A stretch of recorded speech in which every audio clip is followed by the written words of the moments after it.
자, 이번 시간에는 물질의 양과 화학 반응식에 대해서 우리가 정리를 하도록 하겠습니다. 물질의 양과 화학 반응식. 이제 뭐 사실 이 파트부터 이제 조금 계산이라는 과정이 조금 나오죠, 화학에서.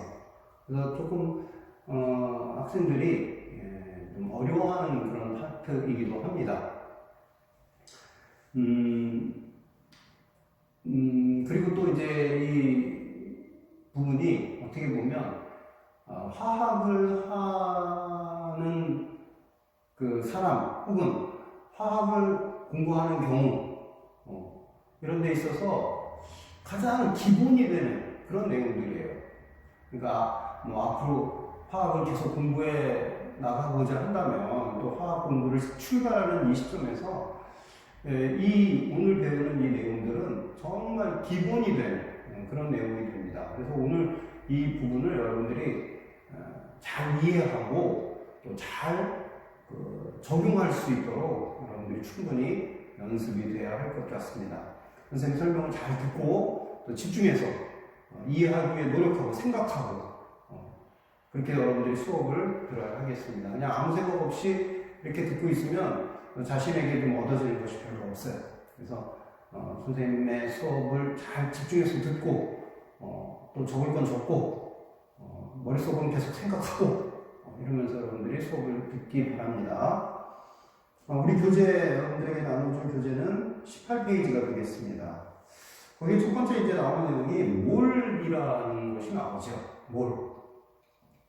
사실 이제 몰이라는 거를 배우기 전에 물론 이제 몰이라는 걸 처음 여러분들이 이제 그 개념을 듣게 되니까 어떤 개념인지 좀 낯설기도 하고 또 잘 이해가 되지 않기도 한데 우리가 이것들을 잘 이해하기 위해서 몇 가지 좀 용어 정리를 좀 하고 또 들어가도록 하겠습니다.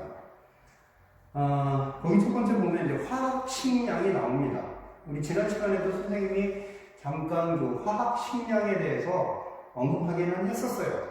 그러나 그 개념에 대해서 설명은 하지 않았죠. 자, 이제 화학식량이 나오는데 거기 첫 번째 보니까 원자량이라는 것이 나오죠. 원자량. 근데 원자량이라는 말이 나오니까 선생님이 원자에 대해서 잠깐만 아주 간단하게만 설명하고 넘어가겠습니다. 원자는 물질을 이루는 가장 작은 입자가 바로 원자예요. 물질을 이루는 가장 작은 입자가 원자다. 그런데 그 이 원자는 어떻게 이루어지느냐? 원자가 물질을 이루는 가장 작은 입자이긴 하지만 원자도 또 다른 입자들로 구성되어 있다는 게 밝혀지죠. 물론 이제 그거는 2단원에서 또 구체적으로 배웁니다. 자, 원자는 크게 두 가지로 나눠보면 원자 핵과 그 다음에 전자로 이루어져 있죠. 그 다음에 원자 핵은 또 두 가지로 나눠져 있습니다.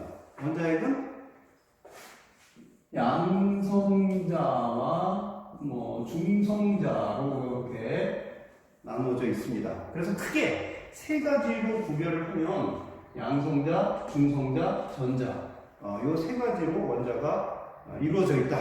물론 이제 쿼크라든지 더 작은 밀입자들도 우리가 더 나눠볼 수는 있지만 우리 고등학교 과정에서는 딱 이 세 가지 정도로 분류를 합니다. 특별히 양성자는 정기적으로 플러스 성질을 갖고 있고 중성자는 말 그대로 중성이에요. 정기적인 성질이 없죠. 그 다음에 전자는 정기적으로 마이너스의 성질을 가지고 있습니다. 자, 이런 내용들은 선생님이 지금 참고로 하는 거고 보다 자세하고 구체적인 내용들은 2단원에서 우리가 공부를 하게 됩니다. 자, 그래서 이제 어쨌건 양성자하고 전자가 플러스 마이너스의 성질을 가지고 있기 때문에 이 숫자가 똑같은 숫자가 되면 이 원자는 플러스의 성질도 마이너스의 성질도 같지 않는 중성을 띠게 됩니다. 그래서 우리 흔히 그것을 원자라고 하죠. 중성을 띠는 원자. 그것을 중성을 띠는 원자라는 말을 아예 할 때는 원자라는 말 속에는 중성이라는 뜻이 이미 내포되어 있기 때문에 중성을 띈다라는 말은 불필요한 말이에요. 사실 그래서 원자 그러면 양성자 수와 전자 수가 똑같은 중성 상태다. 우리가 그렇게 이해하면 됩니다. 어쨌건 양성자, 중성자, 전자로 이렇게 이루어져 있는데, 이 원자를 표현할 때 원소 기호라는 것을 사용하죠. 원소 기호. 원자를 우리가 표현할 때 원소 기호를 사용하는데, 원소 기호가 만약에 뭐 이런 X라는 원소 기호가 있을 때, 여기에 이 네 부분에, 여기, 각 네 귀퉁이에 쓰게 되는 숫자가 있습니다. 혹은 기호가 있어요. 자, 여기 특별히 여기를 A라 하고 여기를 B라 하면 여기는 정기적인 성질 플러스냐 마이너스냐 뭐 이런 내용들이 쓰고 있고 여기에는 얘가 몇 개냐 뭐 이런 식의 개수를 쓸 때 이제 여기에 쓰는 거고 그거는 이제 나중에 얘기하고요. 요것만 이제 우리가 좀 정리하고 있죠. 자, 요 자리 A 자리와 B 자리에 들어갈 숫자들이 있는데 그게 뭐냐면 A는 바로 양성자 수를 쓰게 됩니다. 양성자 수. 그러니까 원자가 어떤 원자냐, 그 원자의 정체가 뭐냐 라는 것을 결정하는 것은 결국 양성자 숫자라는 거죠. 양성자가 한 개 있으면 걔는 수소예요. 양성자가 세 개 있으면 걔는 리튬이에요. 양성자가 여섯 개 있으면 걔는 탄소예요. 그러니까 양성자가 몇 개냐에 따라서 그 원자가 어떤 원자냐로 결정된다라고 하는 겁니다. 그 정체를 결정하는 게 바로 양성자 수고. 그것을 우리가 다른 말로는 원자 번호라고도 합니다. 그러니까 이 A를 우리는 원자 번호 또는 양성자 수 이렇게 얘기를 하는 거죠. 원자 번호라고 얘기를 하고 그 원자 번호가 의미하는 게 뭐냐? 바로 양성자 수다라고 하는 거예요. 자, 그럼 B 자리에는 뭐가 들어가냐면 여기에는 이것은 양성자 수하고 양성자 수하고 중성자 수를 더한 값이 요 B에 들어갑니다. 양성자 수와 중성자 수를 더한 값이 저 B의 자리에 들어가고 그것을 우리가 일컬어 뭐라고 하는가? 자, 이 원자는 이 양성자, 중성자, 전자로 이루어져 있다고 했는데 이 원자의 질량은 뭐에 의해서 결정되냐면 바로 이 양성자와 중성자에 의해서 결정됩니다. 얘는 질량이 거의 1대1이에요. 그에 비해서 전자는 이 양성자나 중성자는 거의 1대1인데 그에 비해 전자는 대략 여기에 비교하면 1837분의 1입니다. 그러니까 양성자나 중성자에 비해서 이 전자의 질량은 1837분의 1. 그러니까 사실 원자의 질량을 얘기할 때 이 전자의 질량은 언급할 필요가 또는 의미가 별로 없는 거죠. 왜냐하면 얘 숫자가 바로 이게 몇 개 있느냐에 따라서 원자의 질량이 결정되는데 이 전자는 그에 비해 1837분의 1배밖에 되지 않기 때문에 뭐 넣었나 안 넣었나 큰 영향이 없다는 거예요.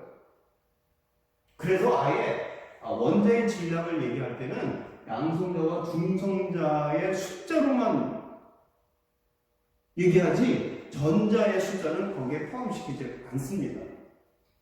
그러니까 원자의 질량은 양성자가 몇 개고 중성자가 몇 개냐에 따라 결정된다 그 말이에요.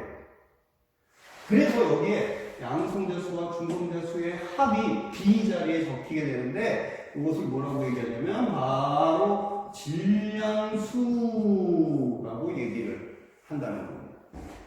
원자의 질량을 나타내는 원자의 질량을 표현하는 수라는 거죠. 뭐 이 질량수가 원자의 절대적 질량 값을 의미하는 건 아닙니다. 뭐 예를 들어서 탄소가 원자 번호 6번인데 질량수가 10이다. 그러면 얘는 양성자 6개, 중성자 6개구나. 그러면 얘가 10이니까 얘 질량은 뭐 12g이냐? 이런 건 절대 아니라는 거예요. 그냥 질량이 10이 또 그에 반해서 탄소는 뭐 예를 들어서 16이다. 그러면 얘는 10이고 얘는 16, 얘가 조금 더 무겁구나. 뭐 이런 정도를 알 수 있는 그 질량을 표현하는 값이지 이걸 질량을 절대적인 질량 값을 나타내는 건 아니라는 거죠. 어쨌건 양성자수와 중성자수의 합이 바로 질량을 나타내는 값이고 그것을 질량수라고 하고 그거를 이 B자리에 쓴다. 이 정도를 여러분들이 먼저 원자에 대해서 정리를 하고 들어가면 되겠습니다. 자, 그러면 거기에 나와 있는 우리 18페이지에 나와 있는 원자량이 무엇인가? 원자량.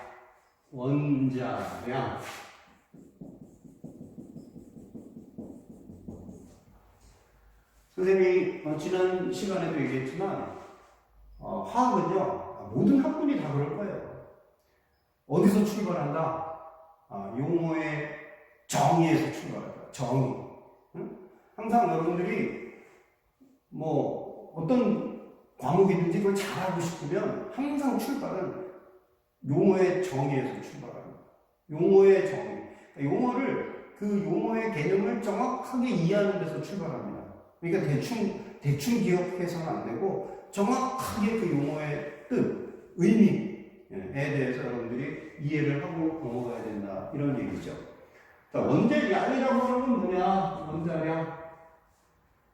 원자의, 그러니까 용어는요, 근데 요령이 이 용어 속에 다 들어있어요, 뜻이.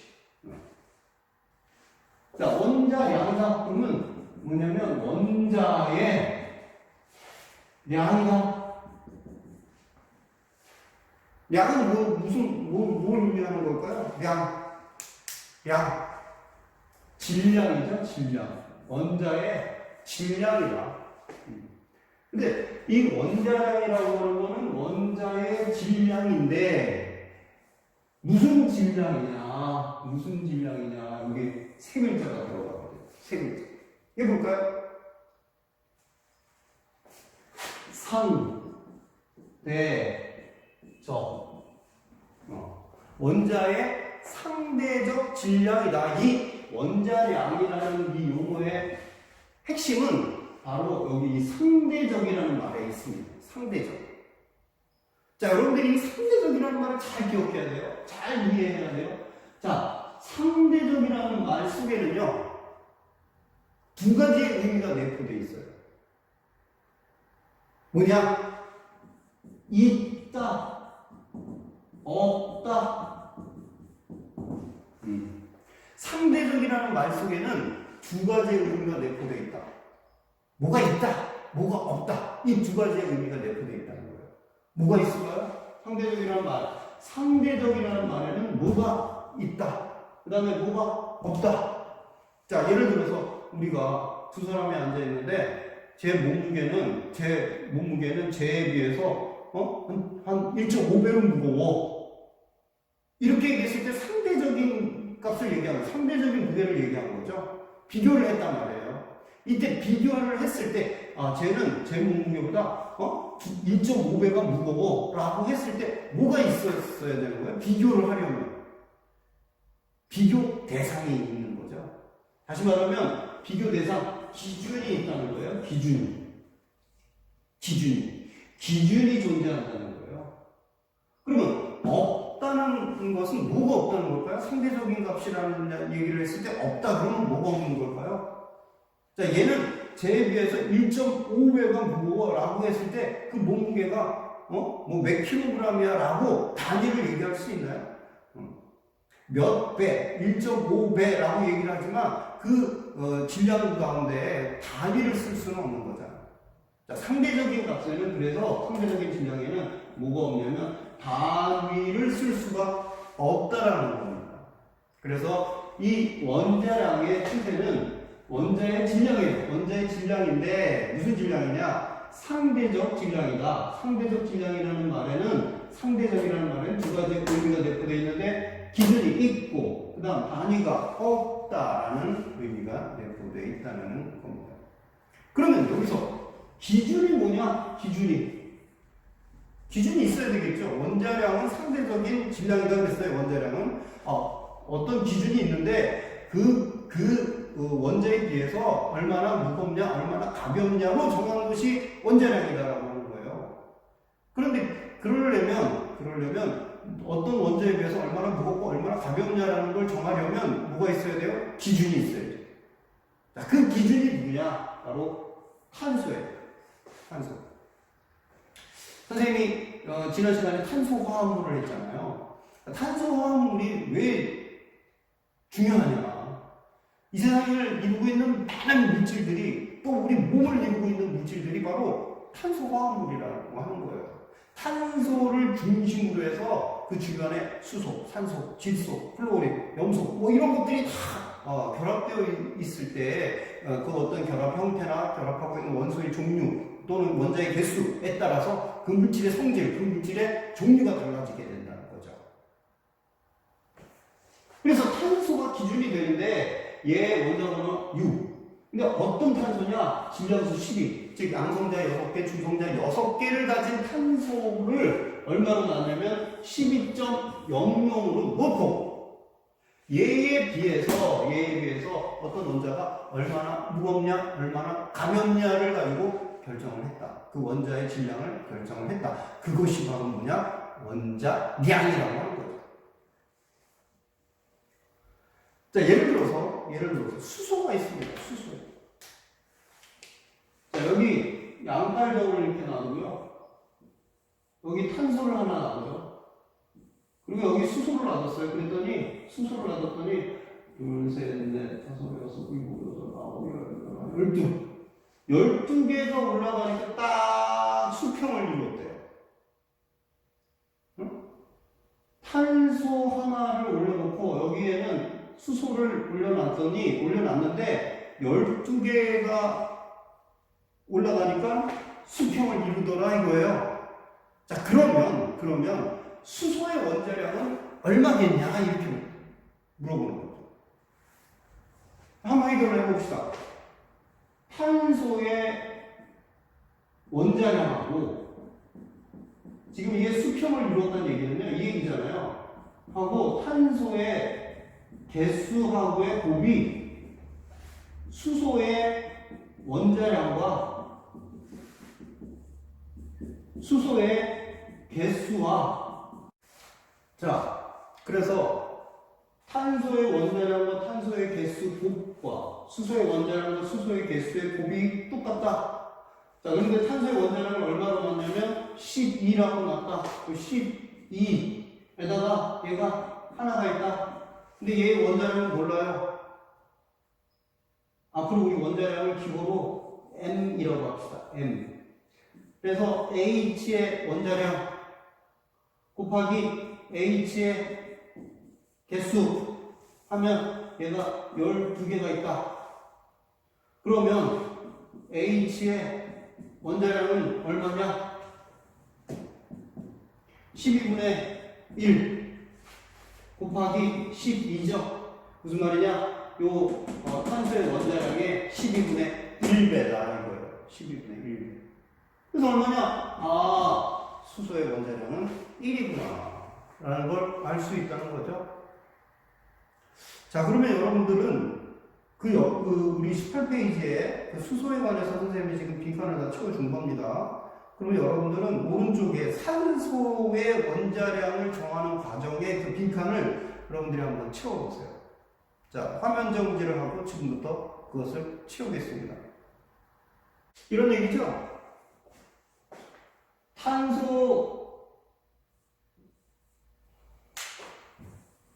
탄소의 원자량 곱하기 탄소의 개수하고 산소의 원자량 곱하기 산소의 개수를 이제 N으로 표현합니다. 같다는 거예요? 평형이니까. 근데 얘는 얼마냐? 12. 그 다음에 몇 개 있어요? 4개는 산소의 원자량 곱하기 3개. 그러므로 산소의 원자량은 탄소 원자량의 3분의 4배다. 그래서 얼마냐? 16이다. 라고 하는 거죠. 이런 식으로 바로, 다른 원자의 원자량을 정하게 됐다고 하는 거예요. 자, 여러분, 이제 19페이지에 가시면, 19페이지에 살짝 들여다보기, 이런 내용들이 있습니다. 거기에 이제 우리가 원자라는 걸 배우고 있거든요.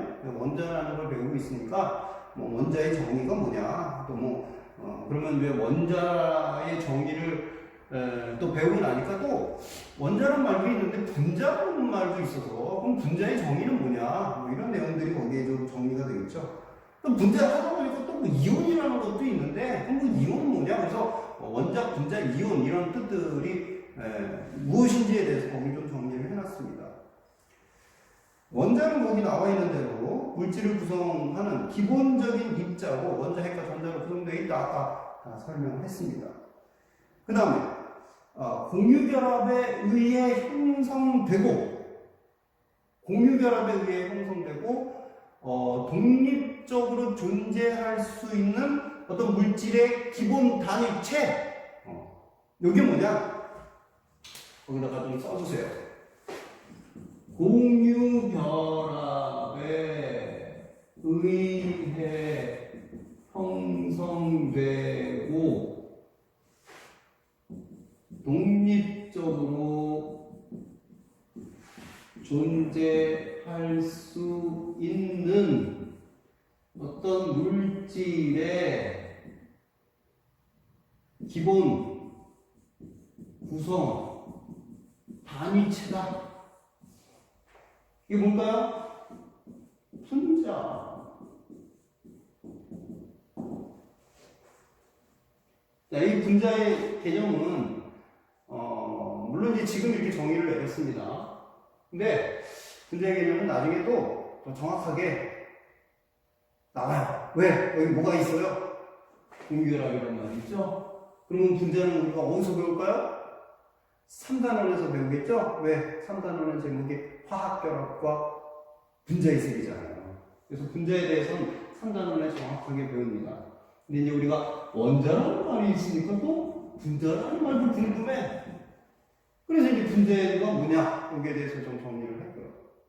그래서 이제 거기에 보면 산소, 물, 암모니아 이런 분자가 있는데 산소는 O2, 또 물은 H2O, 또 암모니아는 NH3 뭐 이렇게 되어 있는데 얘는 산소 원자 2개, 얘는 수소 원자 2개와 산소 원자 1개, 얘는 질소 원자 1개와 수소 원자 3개로 이루어져 있는 얘는 2원자 분자고, 얘는 3원자 분자고, 얘는 4원자 분자고, CH4는 5원자 분자다. 뭐 이런 내용들이 또 정리되어 있죠.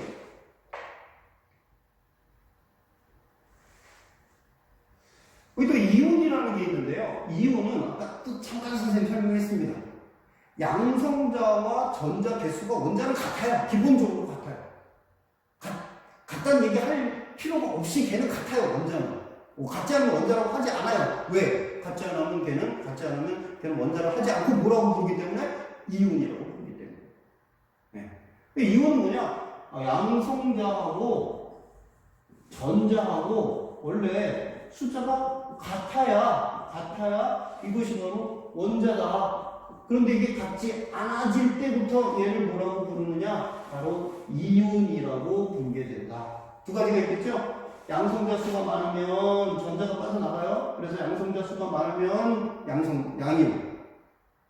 또 같았는데 전자가 여기서 들어와요. 그래서 전자 수가 또 많아져 버리면 음이온. 그런 식으로 양이온과 음이온으로 존재하게 되겠죠.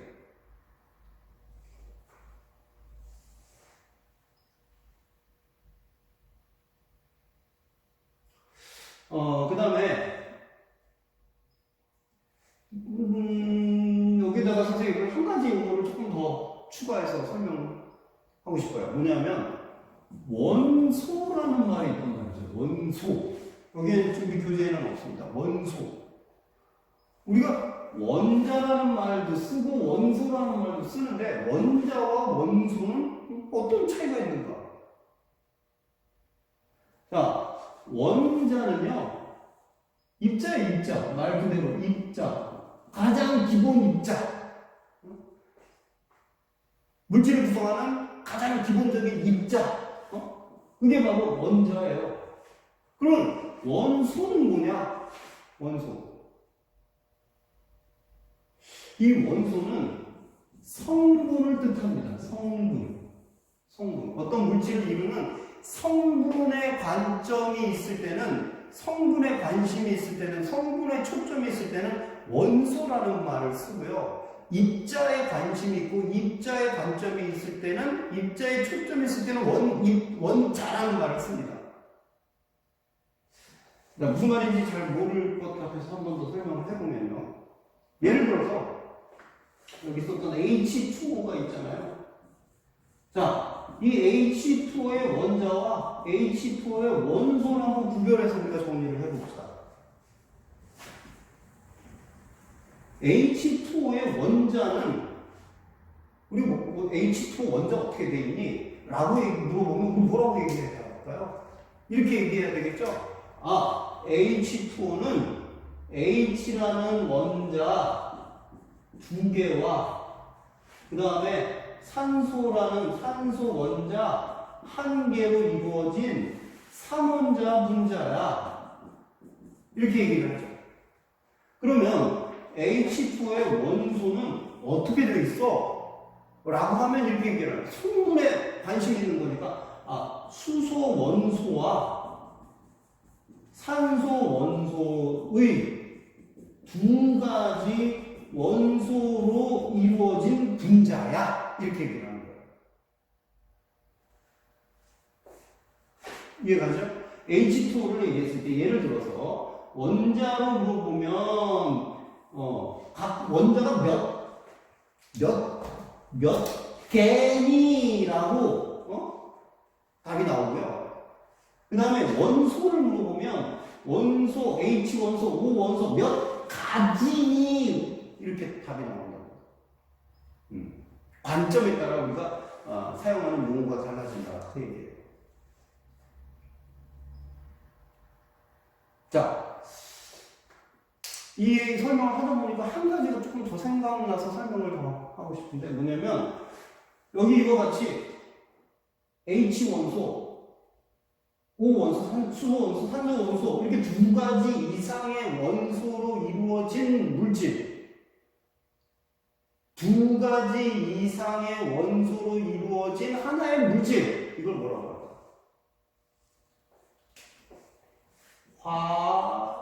화합물이라고 하죠. 화합물. 2가지 이상의 원소로 이루어진 물질. 자, H2O, NH3, CH4, 2가지 이상의 원소로 이루어진 물질, 이런 물질들을 다 화합물이라고 합니다. 그러면 그것과 상대되는 개념으로 한 가지의 원소로만 이루어진 물질은 뭐라고 할까요? 한 가지의 원소로만 이루어진 물질. 호돈소 물질이라고 해요. 한 가지의 원소로만 이루어진 물질. 여기 적혀있는 이 산소. 얘는 이원자 분자이지만 산소라는 원소 한 가지로만 되어 있죠. 얘를 호돈소 물질이라 하고 얘를 줄여서 뭐라고 얘기하냐면 그냥 원소라고 합니다. 원소. 호돈소 물질을 원소, 그냥 간단하게 우리가 원소. 그러니까 화합물이라는 말과 상대되는 개념은 바로 원소라고 하는 거예요. 원소. 그러니까 원소는 철저히 어디에 관심이 있다?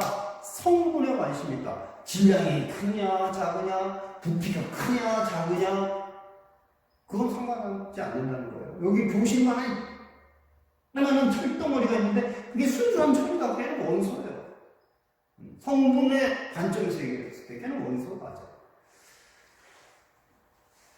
자, 그래서 거기에 있는 몇 가지 용어들을 또 정리를 해봤고, 자, 그 밑에 또 살짝 들여다보기가 있네요. 여기 이제 보니까 동위 원소, 그 다음에 평균 원자량, 이런 개념이 나옵니다. 동위 원소와 평균 원자량은, 또 뒤에 나옵니다. 뒤에 나오기 때문에 여기서는 살짝 들여다보고 가는 거예요. 나중에 이제 더 정확하게 배워요. 근데 지금은 살짝만 들여다보고 갑니다. 자, 동위원소입니다. 동위원소. 동위원소는 뭘까요? 동위원소. 같다. 뭐가? 위치가 같다. 이거. 위치가 같은 원소다. 동위원소. 위치는 어디에서의 위치냐? 원소들이 배열되어 있는 위치는 뭐 어디에서의 위치를 얘기하겠어요? 원소들이 배열되어 있는 거 있잖아요. 아직 배우지 않았지만 그 주기율표죠. 주기율표에서의 위치가 같다 이거예요. 이 독립 원소는 다른 원소예요. 다른 원소인데 다른 원소이지만 얘는 주기율표에서의 위치가 똑같다 이거예요. 그러면 주기율표에서의 위치는 뭘로 정하는 거예요? 양성자 수죠? 원자 번호로 정한다고요. 그러니까 다른 원소인데 원자 번호가 같다는 거예요. 같은 원소도 같은 원소. 같은 원소인데 얘는 뭔가가 달라요. 다른 원소라는 말은 틀렸어요. 같은 원소예요. 같은 원소인데 뭔가가 달라요. 다른데 어쨌든 위치는 똑같아요. 주기율표상에서. 그 뜻이에요. 공위. 그러면 주기율표에서의 위치는 뭘로 정하냐? 양성자 수로 정한다는 거죠. 그러니까 독립 원소는 양성자 수가 같은 원소예요. 근데 뭔가 달라요. 뭐가 다르겠어요? 다른 거 하나밖에 없죠. 중성자 수. 그리고 이렇게 정의 내리는 거예요. 양성자 수가 같아. 원자번호는 당연히 같겠죠. 원자번호는 같아요. 그래서 주기율표상에서의 위치가 같다고요. 그렇지만 중성자 수가 달라. 뭐가 달라지겠어요? 중성자 수가 다르면 결국 뭐가 달라지죠? 질량수가 달라지죠. 질량수가 다른 원소들을 일컬어 독립원소라고 얘기한다는 거예요. 예를 들어서 탄소는요, 원자번호가 6번이죠. 얘도 원자번호 6번 탄소예요. 그런데 얘는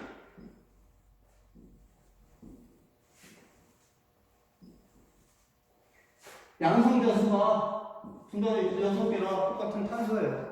양성자 수가 하여튼 그 원소의 정체를 결정하는 거니까.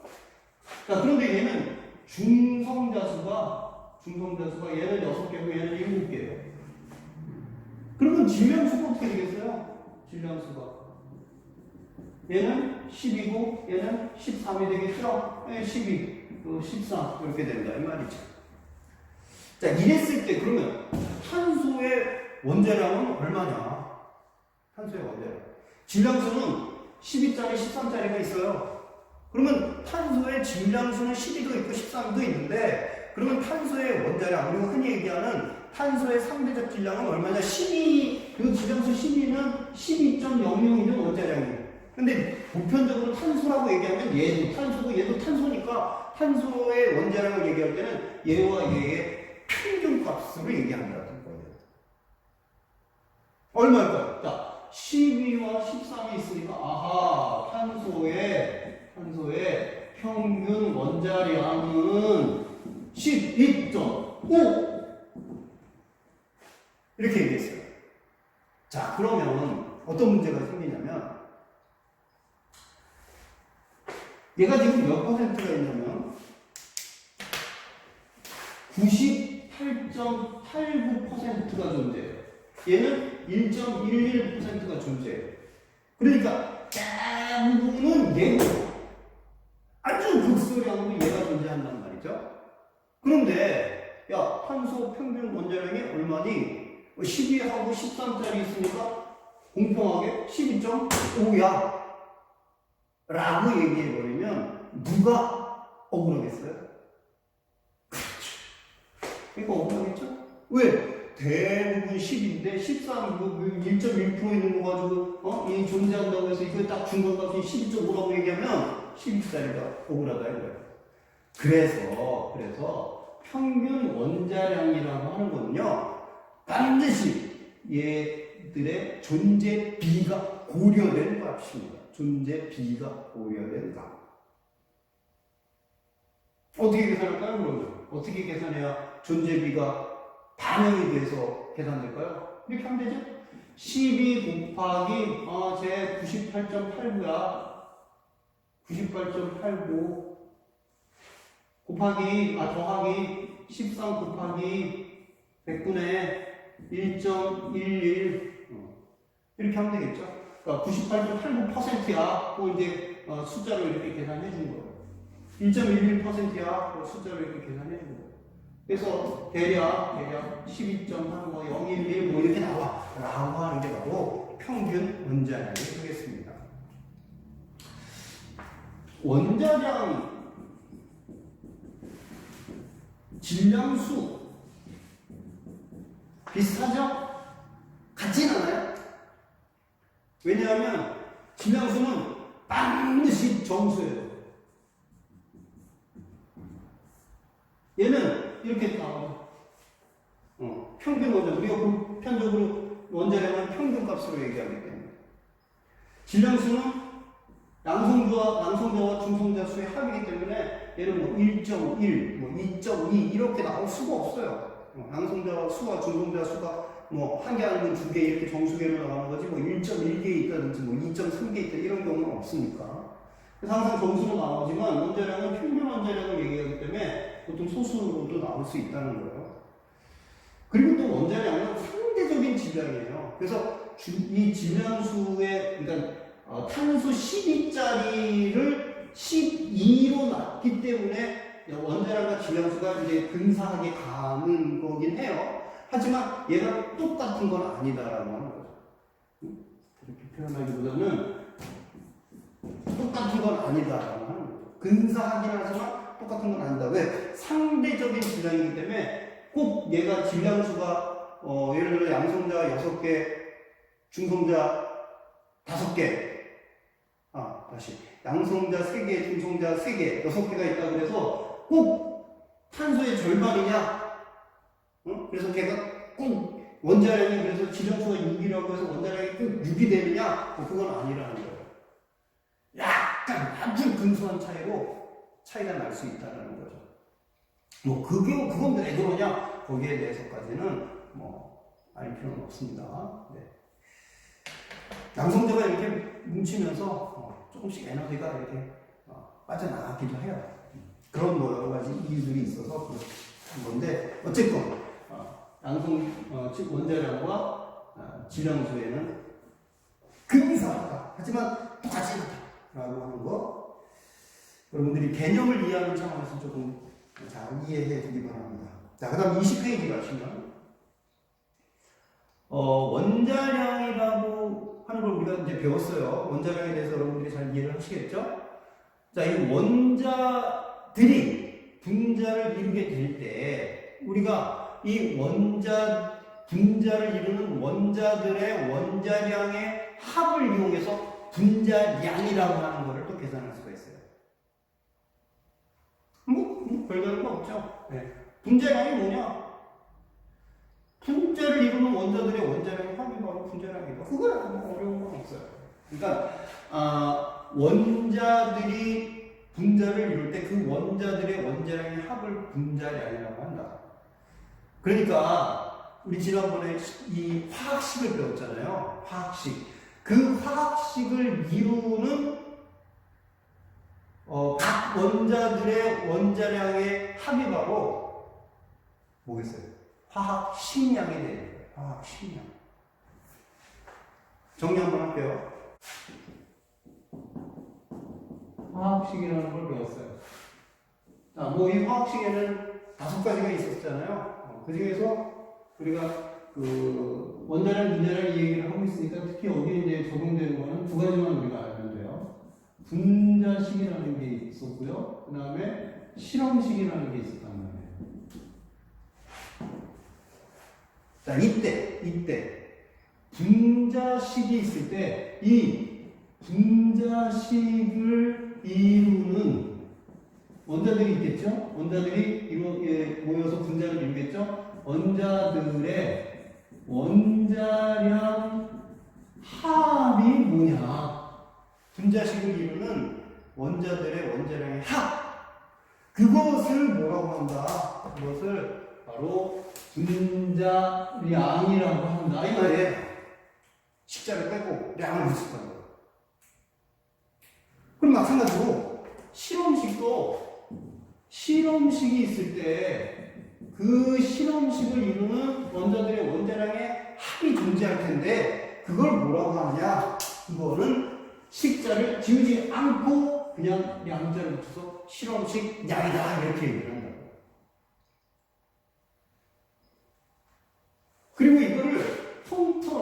분자량, 실험식량 이렇게 통틀어서 다 화학식이니까 화학식량 이렇게 얘기를 한다. 이 얘기에 분자량의 의미가 되겠습니다. 그러면 당연히 이 화학식량, 분자량, 실험식량 얘네도 원자량이 합인 거이기 때문에 원자량에 뭐가 없다 그랬어요? 단위가 없잖아요. 당연히 화학식량, 이 실험식량, 분자량을 포함한 화학식량에는 당연히 단위가 없습니다. 그러면 우리가 어떨 때는 분자량을 쓰고 어떨 때는 이 화학식량 중에 실험식량을 쓰느냐. 실험식량을 쓰는 경우는 뭐 여러 경우가 있지만 특히 이 경우에요. 뭐냐면 분자가 아닌 물질의 경우. 자, 우리 지난번에 선생님이 이 얘기한 거 혹시 기억날지 모르겠어요. 세상의 모든 물질이 분자로 이루어져 있냐? 아, 그건 아니다. 세상에는 분자로 이루어진 물질도 있지만 분자로 이루어져 있지 않은 물질도 있다. 어떤 물질이 분자로 이루어져 있냐? 아까 분자의 정의를 할 때 있었죠? 뭐요? 공유결합 물질일 때만. 공유결합 물질일 때만 분자라는 말을 쓸 수 있다고요. 물론 뭐 공유결합 물질이라고 해서 다 분자라는 말을 쓸 수 있는 건 아니에요. 하지만 일단 분자의 조건을 만족하려면 일단 그 결합은 공유결합 물질이어야 한다는 거죠. 그럼 공유결합 물질이 아닌 경우는 뭐냐? 분자라고 얘기할 수가 없고, 그러면 그 공유결합이 아닌 물질을 화학식으로 표현하고 싶을 때는 분자식으로 표현이 안 된다는 거예요. 그럼 어떻게 표현하나요? 표현할 수 있는 방법은 실험식이죠. 자, 예를 들어 NaCl이 있어요. NaCl. 자, 나중에 배우지만 이 NaCl은 서로 이온으로 지금 서로 결합하고 있어요. 쓰진 않았지만 얘는 지금 양이온이고 얘는 음이온이에요. 쓰진 않았지만. 쓰지 않았다고 해서 양과 음의 성질이 없는 건 아니에요. 가지고 있어요. 그래서 결합하고 있는 거예요. 그래서 NaCl을 이루고 있는 건데 이때 NaCl이라는 게 바로 소금이라고 하는 물질의 화학식이죠. 그럼 이 식은 뭐겠어요? 이 화학식은 무슨 식이겠어요? 분자식이겠어요? 실험식이겠어요? 분자식은 될 수가 없어요. 왜? 얘는 분자가 아니니까. 왜? 공유결합 물질이 아니라 이온결합 물질이기 때문에. 분자가 아니니까 얘는 분자식이라는 말을 쓸 수가 없죠? 그럼 얘를 뭐라고 하겠어요? 아하, 이것을 우리가 실험식이라고 얘기하는 거고, 이때 나트륨의 원자량이 23, 얘가 23, 염소의 원자량이 35.5, 그래서 58.5라고 하는 이것이 바로 NaCl의 뭐예요? 실험식 양이 되는 거죠. 그런데 이제 조금 더 보편적으로는 이걸 우리가 그냥 화학식 양이라고 얘기를 해요. 뭐 실험식, 화학식에 포함되는 거니까 NaCl의 화학식 양이라고 흔히 얘기를 합니다. 화학식 양 그러면 편해요. 왜? 뭐 분자일 경우에 분자량도 화학식 양이고 분자가 아닐 경우에는 실험식으로 나타내는데 그 실험식 양이 화학식 양이니까 화학식 양 그러면 뭐 어떤 경우에도 화학식 양이라고 얘기하면 틀리진 않아요. 얘의 화학식 양이 얼마냐? 그럼 분자일 경우에 분자량을 얘기해주면 되는 거고 이 물질의 화학식 양은 얼마냐? 그럼 분자가 아닐 경우에 실험식 양으로 얘기해주면 된다. 이 얘기죠. 자, 거기 표에 보시면 산소, 물, NH3 이렇게 세 가지 분자에 대해서 이렇게 정리를 해놨습니다. 그래서 원자량이 16이기 때문에 16 곱하기 산소의 경우 원자량이 16이니까 16 곱하기 32 물의 경우는 산소가 16, 수소가 1 그래서 16 더하기 1 더하기 1 해가지고 그렇죠. 16 더하기 1 더하기 1 혹은 16 더하기 1 곱하기 2 해서 18이라고 하는 것이 바로 물의 분자량이다. NH3의 경우는 질소가 원자량 14, 수소 1 그래서 14 더하기 1 곱하기 3 해서 17이다. 이렇게 계산되는 것이 바로 분자량이다. CuHCbOu 그러면 포도당이죠. 얘 분자량은 얼마일까요? 탄소 12, 수소 1, 산소 16이다. 원자량. 이 원자량 여러분들이 외울 필요 절대 없습니다. 이거 시험 문제 써줘요. 원자량이 얼마나 다 써줘요. 그럼 어떻게 되겠어요? 얘 분자량 12 곱하기 6 더하기 1 곱하기 12 더하기 16 곱하기 6 하면 얼마요? 180으로 계산된다. 이것이 바로 분자량이다. 자, 이제 몰이 뭐냐?